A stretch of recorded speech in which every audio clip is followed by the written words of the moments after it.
Welcome back friends. இந்த session என்ன தெரியுமா? ஏஜென்ட்குள்ள என்ன நடக்குது இது நம்ம தெரிஞ்சுக்க போகிறோம். ஏஜென்ட்குள்ள என்ன நடக்குது. போன வீடியோவில் ஏஜென்ட்னா ஜென்ஏஐ ப்ளஸ் டூல்ஸ் ப்ளஸ் லூப் அப்படிங்கிறத பார்த்தோம். கிளியராக சொல்லி கொடுத்தேன். ஒரு சின்ன எக்ஸாம்பிள் எடுத்தேன். அந்த லீவ் அப்ளிகேஷன் எக்ஸாம்பிள் எடுத்து ஒரு நிமிஷத்துக்குள்ளே சொல்லி கொடுத்தேன். இந்த செஷனில் நம்ம ஏஜென்ட்குள்ளே என்ன இருக்குன்னு பார்க்கலாம். 3 வார்த்தை ரொம்ப முக்கியம். 3 ஸ்டெப்பு. யோசி, செய், பாரு. யோசிக்குது ஃபஸ்ட்டு. அடுத்து என்ன பண்ணணும்? செய்யுது, ஏதாவது ஒரு டூலை கால் பண்ணணும். 3வது என்ன ஃபைனலாக பார்க்குது, சரியாக வந்துச்சா இல்லையா. சரியாக வரலன்னா திரும்ப முதல்லேருந்து. அவ்வளோதான். யோசி, செய், பாரு.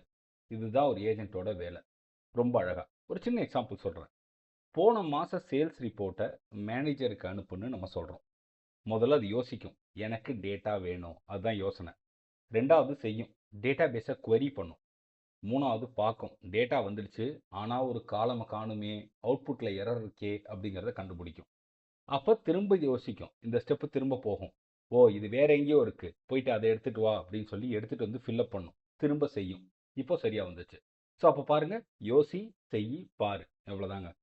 தப்பு நடந்தப்போ திரும்ப திரும்ப முயற்சி பண்ணும். அதுதான் ஏஜென்ட்டோட ஸ்பெஷாலிட்டி. பட் எவ்வளோ தடவைங்கிறத நம்ம டிசைட் பண்ணிக்கலாம். யோசி, செய், பாரு, வேலை முடிக்கிற வரைக்கும். அவ்வளோதான். உங்களுக்கு இது புரியலன்னா கமெண்ட்டில் கேளுங்க, நான் கண்டிப்பாக ஆன்சர் பண்ணுறேன். சப்ஸ்கிரைப் பண்ணுங்கள், மோட்டிவேட் பண்ணுங்கள். நிறைய தமிழில் டெக்னாலஜி கற்றுக்கலாம். தேங்க்யூ.